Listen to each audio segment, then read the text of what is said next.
நமஸ்காரம். உங்கள் அன்பிற்கும் அபிமானத்திற்கும் ஒரு வித்யாபுத்திரன் விஆர் ராஜா கொளத்தூர்ந்து பேசுகிறேன். ஸ்ரீமாத்திரை நமக. இது என்னுடைய 523வது வீடியோ. இந்த வீடியோலாம் பார்க்க காலையில் ஒரு புக்கு காமிச்சேன் எல்லாருக்கும். ஷாக்தம்ன்ற புக்கு, ராமநாத சிவாச்சாரியார், திருக்கோலக்கா. இந்த புக்கு கிரி ட்ரேடிங்கில் அவைலபிளாக இருக்குது. நான் வாங்கி கிட்டத்தட்ட 15-20 வருஷம் ஆகிடுது. It's available. திருக்கோலக்கான்னு சிதம்பரம் இது பக்கத்தில் இருக்குது, சீர்காழி பக்கத்தில் இருக்குது. ஓசை கொடுத்த நாயகி தாளபுரி ஈஸ்வரன். ஈஸ்வரன் ஞானசம்பந்தருக்கு இது பொற்தாளம் அருளிய இடம். அது தங்கத்தாளத்தில் போட்டு சவுண்டு வராதுன்னு சொல்லி அம்பாள் ஓசை தராதுக்கு ஓசை கொடுத்த நாயகின்னு. அந்த கோவில் என்ன விசேஷம்னா, அங்கே தினம் அம்பாளுக்கு தேனில் அபிஷேகம் பண்ணுவாள். அபிஷேகம் பண்ணி அந்த தேனை எல்லாம் லைனில் இருப்பா. குழந்தைகள், பேச்சு வராத குழந்தைகள், தக்கி திக்கி பேசுகிறதா, அவளுக்கெல்லாம் நாக்கில் தடவுவா. ஸோ உடனடியாக அந்த குழந்தைகள்லாம் பேச ஆரம்பித்து சொல்லுவாள். சில பேர் 2-3 நாள் தங்கியே பண்ணிப்பா அந்த ட்ரீட்மெண்ட்டை. ஸோ அவ்வளோ பெரிய வரப்பிரசாதி அந்த அம்பாள். அந்த ஊரை சேர்ந்தவர் தான் ராமநாத சிவாச்சாரியார். இவரும் ஒரு மனைவி 2 பேருமே சாக்த உபாசகர்கள். உங்களுக்கு ஒன்று புரிஞ்சுக்கணும், சிவாச்சாரியார்ன்றது குடுமையெல்லாம் வச்சுண்டு கச்சமெல்லாம் கட்டிண்டு அவள் இருப்பாள். அதே மாதிரி அந்த மாமிக்கு உபதேசம் ஆகிருக்கும். இந்த இதில் என்னென்னா, சிவாச்சாரியார் இதில் அவள் 2 பேருமே இது வாங்கிடுவா, என்னது தீட்சை வாங்கிட்டு அது ஆச்சாரிய அபிஷேகம் ஆகிடும். ஆச்சாரிய அபிஷேகம் ஆகிட்டாலே பரமேஸ்வர பார்வதிக்கு ஈக்குவலன்ட்டு அர்த்தம். அது ஆச்சாரிய அபிஷேகம் ஆனால் தான் அவளுக்கு ஃபுல் ரைட்ஸு. அந்த இதுக்கு கும்பாபிஷேகத்துக்கெல்லாம் இந்த ஸ்தானிகம் ஒரு போஸ்ட் உண்டு. அதெல்லாம் தரத அந்த அவளுக்கு ஆச்சாரிய அபிஷேகம் ஆகணும். இந்த பாருங்கள், ஸ்ரீமதி ஜெயலட்சுமி அம்பா சமேத ஸ்ரீ ராமநாத ஈசான சிவானந்தநாதர் இவர்தான் இந்த புஸ்தகத்தை எழுதினவர். இப்போ 2 பேரும் சிவபூஜை பண்ணுறா பாருங்க. இவள் நித்தியப்படி சிவபூஜை பண்ணி ஆகணும்.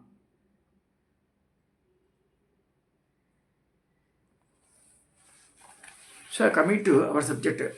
இன்றைக்கி என்ன பேசக்கூடியது என்னென்ன, அம்பாளை பற்றி உபாசனை யார் யார் பண்ணியிருக்கா. அதாவது நம்ம நினச்சிட்டு இருக்கோம் நம்ம பண்ணுறது தான் கரெக்டுக்கு. நிறைய பேர் அந்த காலத்திலேயே நூற்றுக்கணக்கான வருஷம், ஆயிரக்கணக்கான வருஷங்களுக்கு முன்னாடியே அம்பாள் உபாசனை இருக்குது. மெயினாக வட இந்தியாவில் தான் அந்த அம்பாள் உபாசனை, சாக்த உபாசனை தென்னிந்தியாவை விட வட இந்தியாவில் ரொம்ப ஃபேமஸாக இருந்திருக்குது. ஸோ அங்கேருந்து தான் இங்கே பரவி இருக்குது.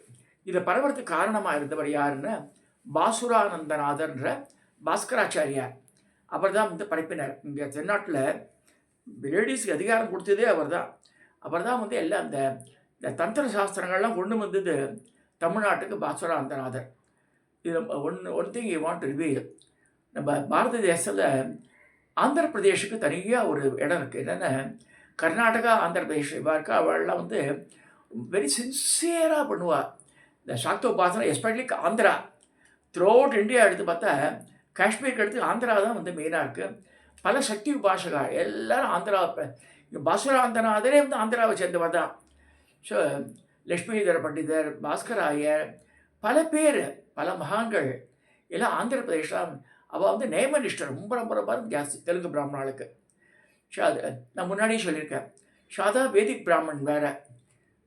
இது சௌதிகள்ன்றது யாகமெல்லாம் பண்ணுறவா. ஒரு வருஷத்தில் 2-3 யாகம் தான் போவாள். பட் அது அந்த ஃபீஸே பல லட்சங்கள் அந்த காலத்துலேயே. ஸோ மிச்ச நேரத்தில் அவள் தபஸ்லாம் இருப்பா. அவள் கர்ணகுண்டலம் போட்டிருப்பாள், மகர குண்டலம் போட்டிருப்பா. அவள் வித்தியாசம் பண்ணிக்கலாம். அவள் சாதாரணத்துக்கெல்லாம் வரமாட்டா. அவளை நம்ம குறை சொல்ல முடியாது. அவளுடைய சிஸ்டம் அதான். ஸோ இந்த மாதிரி இருக்கிறவ ஆந்திர பிரதேஷ் தான் ஜாஸ்தி. தமிழ்நாடை விட இந்த சௌதிகள்லாம் அங்கே தான் இருப்பாள் ஜாஸ்தியாக. அவள் யாகம் பண்ணக்கூடியவன்னா, ரிஷிபர்கத்தை எடுத்து பார்த்தா நம்ம சொல்லலாம், நம்ம பாரத்வாஜ கோத்திரம், பாதுல கோத்திரம், கௌண்டின்ய கோத்திரம், கௌஷிக கோத்திரம், ஸ்ரீவத்ச கோத்திரம்னு சொன்னால் கூட அந்த ரிஷிபர்கத்தினுடைய கரெக்டாக பின்பற்றி வரணும் இல்லையா, அந்த இதை பண்ணுறது அவள் தான். அது மறுக்க முடியாத உண்மை. சிலதான் அக்செப்ட் பண்ணி தான் ஆகணும். இப்போ நான் the people who may coming across the recent past, இவெல்லாம் ஆந்திர பிரதேஷ் சேர்ந்த பசங்க தான். அந்த உதாரணமாக கிருஷ்ணகுமார்ன்ற பையன் 18 வயசுலேயே பூர்ணாபிஷேகம் ஆகிருக்கு அவருக்கு. எவ்வளோ விஷயங்கள் அந்த பையன் மூலமாக நானே தெரிஞ்சுக்கிறேன். அந்த அந்த அந்த அவன் பாயிண்ட் ஆஃப் வியூவில் பார்க்கறது நான் இப்போ தான் ஆரம்பித்தேன் ஆக்சுவலாக சில விஷயங்கள். அதனால் அவளுடைய சின்சியரிட்டிக்கும் அந்த ஸ்ரீவித்யா தீட்சைக்கும் நான் வந்து நம்ம கோடி நமஸ்காரம் பண்ணுறேன். அவள் மூலமாக சிலது கற்றுக்கிறேன் நான். Everyday we are learning one thing we should know. இதுக்கெல்லாம் there is no end process. இது வந்து everyday we have to learn. நிறைய திங்ஸ் வந்து நம்ம கற்றுகிட்டே இருக்கோம். நம்ம ஸ்டூடெண்ட் தான், யதார்த்த மாஸ்டர்ஸ். நம்ம சொல்லிக்கலாம் குருனா கூட சொல்லிக்கலாம் குருண்டு. பட் வந்து எவ்ரிடே வி ஆர் லேர்னிங். பரமாச்சாரியார் ஒரு தடவை காசிக்கு போயிட்டு இருக்கும்போது காசியில் இருக்கிற பிராமணாலாம் என்ன செய்கிறான்னா, அந்த காசி ராஜா கூப்பிட்ருக்கார் ஒரு பெரிய சதஸை காசி பல்கலைக்கழகத்தில் இருக்குது. அங்கே ரொம்ப ஜெகத்குருன்றால நீங்கள் என்ன ஜெகத்குருன்ன மாதிரி கேட்குற பரமாச்சாரியரை கேட்டேன். சில பேர் அங்கே இருக்க காசி பிராமணாலாம் நான் அப்படி சொல்லவே இல்லையே, நான் ஜெகத்குரு கிடையாது, ஜெகன் எனக்கு குருன்ட்டார் அவர். உலகம்தான் எனக்கு குரு அப்படி பரமாச்சாரியார் சொல்கிறார். அப்போ டக்குன்னு பாருங்கள் அந்த பிரசன்ஸ் ஆஃப் மைண்டை டக்குன்னு காசி இந்த பல்கலைக்கழகத்தில் மேலே பார்த்தா ஒரு குருவி கூடு இருக்குது. இந்த இது என்னதுன்னு கேட்குற குருவின்னு சொல்கிறான் அந்த வட இந்திய மொழியில். சொல்லும்போது அது என்ன கட்டுறது, கூடு கட்டுறதுன்றான். அதுக்கு யார் சொல்லி கொடுத்தா? அது எங்கேயோ தான் கொண்டுறது நாராக அழகாக அப்படியே இந்த தூக்கணாங்குருவி கூடலாம் இருக்கு இல்லையா, அங்கே காசி பல்கலைக்கழகத்தில் அது காமிக்கிறார். அதுக்கு யார் சொல்லி கொடுத்தா? அதுக்கிட்டேருந்து நம்ம கற்றுக்குறோம் அப்படின்னு சொல்லி ஜெகந்தான் எனக்கு ஒரு வர, நான் ஜெகத்குரு கிடையாதுன்ட்டார் அவர். சரி எல்லோரும் வாய் அடைச்சுக்கிட்டேன். அது மாதிரி நம்ம வந்து we cannot be the masters everything. Everyday we are learning. இந்த லேர்னிங் ப்ராசஸ் சொல்லும்போது இப்போ சாக்த தந்திர உபாசனையும் உபாசகரோடு பார்க்குறோம். இப்போ ஸ்ரீ சாக்த தந்திரத்திற்கு ஸ்ரீவித்யா என்ற பெயர். இது பிரபலமானது அதனுடைய குரு சிஷ்ய பரம்பரையிலிருந்தே அறிந்து கொள்ளக்கூடியதாக உள்ளது. ஏன்னா இவர் சிதானந்தநாதரை சொல்லும்போது அவர் சுப்பிரமணிய சார்பு ஸ்கூல் டீச்சர். அவர் பரமாச்சாரியார் ரொம்ப வேண்டியவர். காஞ்சிபுரம் காமாட்சி அம்மன் கோவில்லையே வந்து பலகாலம் நின்று போன அந்த நவாவரண பூஜையை பரமாச்சாரியார் பீரியட், நான் சொல்கிறது 50-60 வருஷத்துக்கு முன்னாடி நடந்த கதை அது. இங்கே பௌர்ணமி போய் இவர் தான் ஆரம்பிச்சு வச்சார். யார்? சிதானந்தநாதர். படங்கள்லாம் பார்த்துருக்கோம் முன்னாடி நம்ம. ஸோ இந்த புக்கு அடியில் போயிடுத்து எடுக்கிறது கஷ்டம் எனக்கு. இப்போ வந்து குரு சிஷ்ய பதே சித்தித்வா ஸ்வயமேவ சதாசிவ பிரஷ்னோத்திர பலதரி வாக்கியை தந்திரம்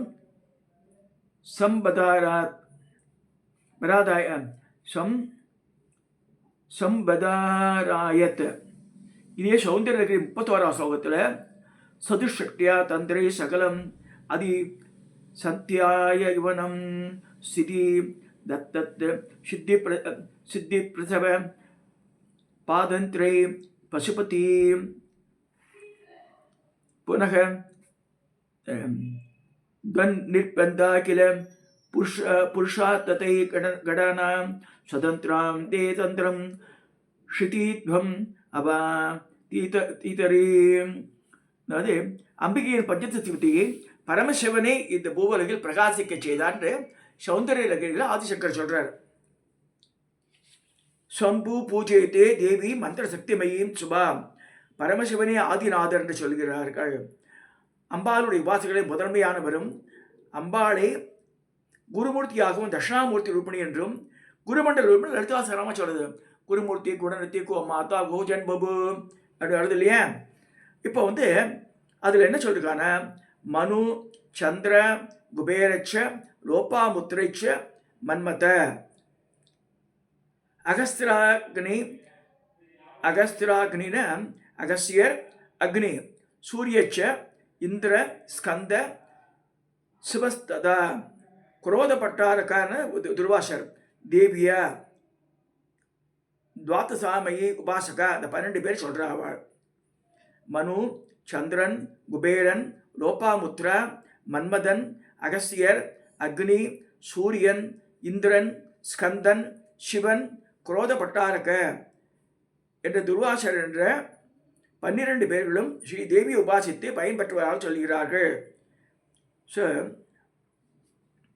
இன்னொரு சொல்லுது, பிரம்மா விஷ்ணு ருத்ரன் சந்திரன் சூரியன் அக்னி வாயு அஸ்வினி தேவர்கள் அஷ்டவசுக்கள் விஸ்வதேவர்கள் சாத்தியர்கள் மகேந்திரன் வருணன் பூமாதேவி திக்பாலகர்கள் பசுக்கள் நட்சத்திர தேவதைகள் நவகிரகங்கள் நதிகள் சமுத்திரங்கள் வித்யாதரர்கள் நாகர்கள் கருடன் கந்தர்வர்கள் அப்சரசுகள் முதலானோர் ஸ்ரீதேவியை சோத்திரம் செய்து பயன் அடைந்துள்ளனர் என்று சொல்லப்படுறது. இது இந்த நூலில் சொல்லியிருக்கா. ஸோ நமக்கு முன்னாடி தெரியும், இந்த பாஸ்கராயை தவிர அபிராமி பட்டர் ரொம்ப சிம்பிளிஃபைடு இது சௌந்தர்யடி தெரியாதவா வந்து அபிராமி அந்த படின்னு தான் சொல்கிறார் பரமாச்சாரியார். இந்த அபிராமி அந்த பல பாட்டுகள் சௌந்தர்யோட ரிலேட் ஆகியிருக்கு. ஸோ நம்ம அதாவது சொல்லின் பொருள் உணர்ந்து சொல்லுவார்னு சொல்லியிருக்கு. அந்த பொருள் தெரியணும், மீனிங் தெரியாமல் என்னோ சமஸ்கிருத ஸ்லோகம் சொன்னால் பிரயோஜனமே கிடையாது. ஒரு வேத வாக்கியத்துக்கு மட்டும் சொல்லியிருக்கு, நீங்கள் மீனிங் பார்க்க வேணான்ட்டு. பட் மிச்சத்தில் பொருள் தெரிஞ்சு சொல்கிறாதான் அதுக்கு உண்டான பலன் நம்ம பெறலான் இருக்கு. இப்போ இன்றைக்கி மெயின் டாபிக் நான் பேச வந்தது வந்து இதை விட முக்கியமானது. அதாவது நம்ம நாட்டிலே பிறந்து நம்ம பண்ணுறது பெருசு இல்லை. அதாவது வெளியூர்காரா, அது இங்கிலீஷ்காரன், அதாவது ஜான் உட்ராஃப்னு ஒருத்தர் இருந்தார். நான் கூட ஜான் உட்ராப் வேறு ஆர்த்தர் நவரான் வேறு நடிச்சிருந்தேன் அந்த காலத்தில். John Woodroffe and Arthur Avalon both are same. கல்கட்டாவில் இருந்தால் நல்ல பெரிய குடும்பம், எல்லாமே அதில் வந்து கல்கட்டா ஹைகோர்ட்டில் ரிலேட்டடு ஹையஸ்ட் பொசிஷனில் இருந்தா அவள் அப்பாலாம். இப்போ தான் ஜான் உட்ராப் கல்கட்டா ஹைகோர்ட் ஜட்ஜாக இருந்தவர்.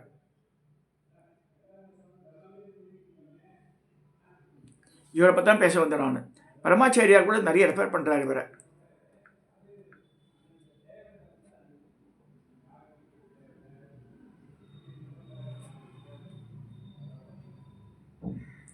இது பாருங்க, ஸ்ரீவித்யாதீஷாரவனை குடிமி வச்சுண்டு பஞ்சகச்சம் கட்டி நிற்கிறார் கோவிலில். His name is sir Arthur Avalon அப்படின்ட்டு. இவர் வந்து நல்ல ரைப்பண்டு பர்சன் ஆகும்போது எப்படி ஆகிட்டார் பாருங்க, இந்திய சாமியாராட்டம் ஆகிட்டார். இப்படியே ஜான் உட்ராப் என்ற ஆர்தர் அவலான் இந்த மாதிரி தோற்றம் மாறி எடுத்து அவருக்கு. அப்படியே ஏன் இப்படி ஆச்சு அப்படின்னு சொல்லும்போது இதில் 2-3 கதைகள் சொல்லப்படுறது. இவ மனைவியும் வெளிநாட்டுக்காரி தான். இவ வந்து வெளிநாடு சம்பந்த உடையவா. இவர் இப்போ பிறந்தார் இறந்தார் பாருங்க. பிறந்தது வந்து 1865 15 டிசம்பர் கல்கட்டாவில் பிறந்திருக்கார். இறந்தது வந்து ஃப்ரான்ஸில் இறந்திருக்கார் 18 ஜனவரி 1936.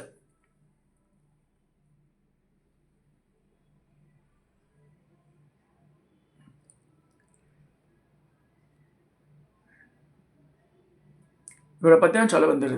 நான் படித்த புக்கில் இதில் கூகுளில் சர்ச் பண்ணும்போது இல்லை அது, பட் நான் ஒரு புக்கில் படித்தேன். இந்த John Woodroffe when he was judge in Calcutta ஹைகோர்ட்டில் இருக்கும்போது ஒரு சாமியாரை கொண்டு வச்சிடுறா. ஜெயிலில் ஹி வாஸ் அரெஸ்டட். அந்த காலத்து கஞ்சாலாம் போச்சுட்டு பாலியா அந்த அப்பா சொல்கிறார். அவரை பார்த்தா அவ்வளோ பண்புள்ளவராக இருக்கார். இவராக அந்த மாதிரி தப்பு பண்ணியிருப்பார்ன மாதிரி ஒரு சந்தேகமாக இருக்குது. இருந்தாலும் அவரை பனிஷ் பண்ணல அவர். ஸோ தன்னுடைய சொந்த எம்ப்ளாயீஸ் யூஸ் பண்ணி பெயில் கொடுத்து அவர் ஐஷம் வந்துடுறார். ஐஷம் வந்து ஆற்றுக்கு ஐஷம் வர அவருக்கு ஆகாரம்லாம் கொடுத்து மரியாதையெல்லாம் பண்ணுறார். பண்ணி he want to test him really ஒரு பெரிய சாமியாராக இல்லையாண்டு என்ன செய்யறாங்கன்னா ஒரு ரூமில் வச்சு பூட்டிடுறாரு. அப்போ இவ மனைவியெல்லாம் வந்து வெளிநாட்டில் இருக்கா. அப்போ என்னுடைய மனைவி குழந்தைகள் இவரோட பொண்ணு வந்து சின்ன குழந்தைவ. அப்போ 18 வயசில் இறந்துடுறா. பின்னாடி நடக்கிறது லைஃப்பில் சில பேருக்கு என்னென்னோ இதெல்லாம் இடர்பாடுகள் வருது இல்லையா லைஃப்பில். அது வந்து கர்மா பலன் வந்து அனுபவிச்சு தான் தீரும். அதில் எஸ்கேப் ஆகவே முடியாது யாரும். அதுக்கெல்லாம் முன்னாடி நடந்த கதை அது.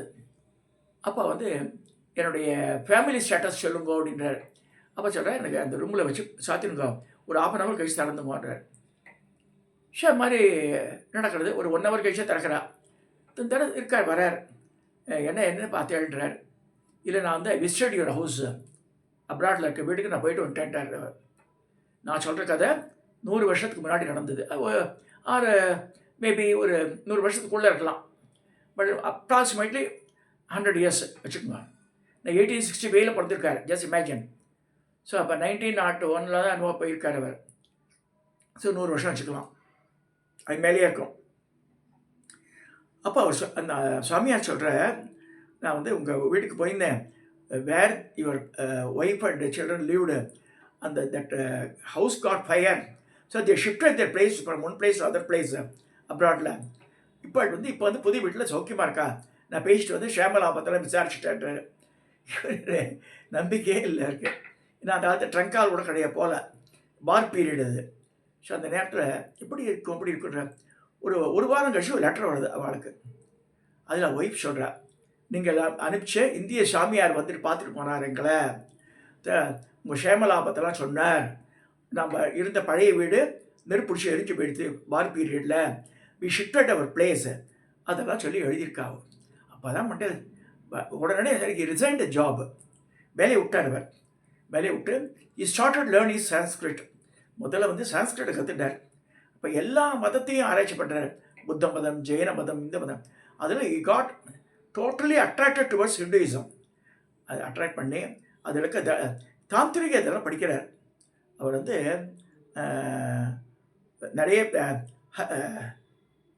சிவச்சந்திரான்னு ஒரு சாமியார், அவாட்டெல்லாம் கற்றுக்கிறார்.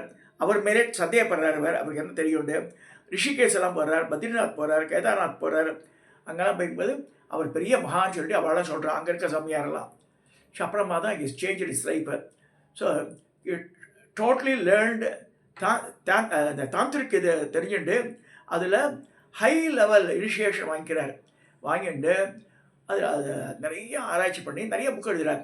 இந்த சர்பண்ட் பவர், இந்த குண்டலினி சக்தியை பற்றி எழுதியிருக்கார். அவர் தான் ஆர்தர் பலான் எழுதியது தான். அது மாதிரி ஒரு 3-4 புத்தகம் எழுதியிருக்கார். இந்த சர்பண்ட் பவர், சக்தி அண்ட் ஷாக்தா மாதிரி ஏதோ அது மாதிரி நிறைய புத்தகம்லாம் எழுதி brought it outside.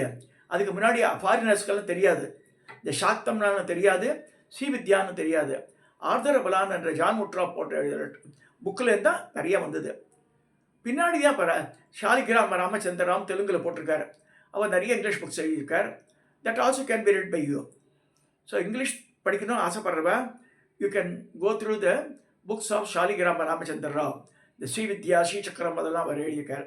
But Arthur Avalon என்னன்னா practically just imagine he spend his major life first portion of his life in இந்த இண்டோயிசத்தை தெரிஞ்சுட்டார். அவர் எப்படி முதல்ல லாங்குவேஜை தெரிஞ்சுட்டு அதை ஒவ்வொன்றுத்தையும் ஊற்றி கரைச்சி குடித்து ஃபைனலி அக்செப்ட்ஸ் இந்து மதத்துக்கு மேம்பட்டு எதுவுமே கிடையாதுன்னு சொல்லிடுறார் அவர். அதில் தான் வந்து உட்கார்ந்த இடத்துல இருந்து you can control the world அவர் சொல்கிறார். அதில் அதை வந்து இந்த குண்டலினி சக்தி, இந்த யோகா மார்க்கத்தை சொல்லியிருக்காரு. இப்போல்லாம் சத்குருலாம் வந்தாலும் இப்போ நான் யூ ஷுட் இமேஜின் அந்த தோஸ் டேஸ் ஒரு ஃபெசிலிட்டி கிடையாது, எல்லாம் கையில் எழுதி ஆகணும். மிஞ்சி டைப்ரைட்டிங் மிஷின் இருக்கும், டப்ப படிச்சுட்டு இருக்கணும். But you have to write the notes and save it. அது மாதிரிலாம் பண்ணி பெரிய மகானாந்தவர் நிறைய புத்தகம் எழுதியிருக்காரு. உலகமே போட்டுறது இந்த ஜான் வுட்ராஃபை ஆர்தர் அவலானில். அப்புறமா தான் இவரெல்லாம் வந்தார், யார் ரமண மகரிஷியை பார்க்க போகிறார், இந்த பால் பிரண்டன்லாம் அப்புறமா வந்தது அதெல்லாம். ஸோ இவர் the foremost he is a father of the among the foreigners. I can say is a father of the Srividya உபாசனைக்கு அவர் தான் மெயினாக அடிக்கோலினவர். உலகம் முழுக்க ஒரு ஷெட்டு சேர்த்தார். அதை இந்த மாதிரி இதை தெரிஞ்சுக்கணும். நம்ம மட்டும்தான் பண்ணுறோன்னு நினச்சக்கூடாது. எப்படி ஆந்திர பிரதேஷ் வாழலாம் ரொம்ப சின்சியராக பண்ணுறாளோ அந்த மாதிரி ஃபாரினர்ஸை வந்து the learned Sanskrit and adapted the religion. அதில் சுற்றி ஒவ்வொரு இடமா போய் தங்கி மாதக்கணக்கு தங்கி கற்றுட்டுருக்காங்க. ஸோ அதெல்லாம் நம்ம பண்ணுறது ஒன்றுமே கிடையாது சொல்லுவேன். நம்ம ஆற்ற விட்டு போக மாட்டேன்றோம். எங்கேயா போனான்னா உடனடியாக அதான் கொடுத்துருவாளா, 1 month கோர்ஸில் தான் சர்டிஃபிகேட் கொடுக்குறாலாம் பார்த்துட்டுருக்கோம். அப்போ பெங்களூர் மைசூர் போனால் தான் தருவா. அது 25,000 30,000 பணத்தை வாங்குறா. அதெல்லாம் பிரயோஜனப்படாது. நம்ம வந்து ப்ராக்டிக்கலி இந்த உபாசனா மார்க்கம் கூட சொல்கிறேன் நான், லலிதா சகஸ்ரநாமம் இந்த மந்திரங்கள்லாம் வந்து நம்ம ப்ராக்டிஸ் பண்ணணும். நம்ம என்ன தான் சொன்னாலும் சரி, ப்ராக்டிஸ்ன்றது எர்லி மார்னிங் எழுந்துடும், ஒரு ப்ராக்டிஸ் வச்சுக்கணும். நான் காத்தால் பஞ்சாங்கத்தில் தளத்தில் காலையில் எழுந்தும்போது ஒரு 4:30-5 மணிக்கெல்லாம் எழுந்துச்சுக்கோங்களேன். 4:30 மணிக்கு எழுந்தேன். அப்போ தூக்கம் வராது, படன்னு அனுப்பிச்சிடுவேன். ஸோ அப்போ பார்த்தா சில பேர் வந்து ஆன்லைனில் இருப்பாள். ஷவாலில் எழுது 3 மணிக்கு 4 மணிக்கு எழுதுறவாள் இருக்கா இப்பயும். ஸோ அந்த மந்திரங்கள்லாம் வட இந்த மூல மந்திரங்கள், இந்த குரு பாதுகாதா சொல்கிறதெல்லாம் எர்லி மார்னிங் சொல்லிட்டா நம்ம எஃபெக்டிவாக இருக்கும். 100 டைம்ஸ் இஸ் மோர் இந்த பவர். ஏன்னா அந்த அந்த அந்த இதில் ஈத்தர்லேருந்து அந்த எனர்ஜி கீழே இறங்குறது. அந்த நேரத்தில் நீங்கள் வந்து என்ன பண்ணாலும் அது பல மடங்கு பலனை அளிக்க சொல்கிறது. இதெல்லாம் சொல்லி இந்த ஸ்ரீவித்யான்றது ஒரு பெரிய கடல். அதில் கொஞ்சம் தான் நம்ம வந்து கொஞ்சம் எடுத்து பார்க்குறோம். இதையும் சொல்லி நீங்கள்லாம் ப்ராக்டிஸ் நிறையா படிக்கணும், கற்றுக்கணும், ப்ராக்டிஸ் பண்ணணும்னு சொல்லி இந்த பதிவை நான் நிறைவு செய்கிறேன்.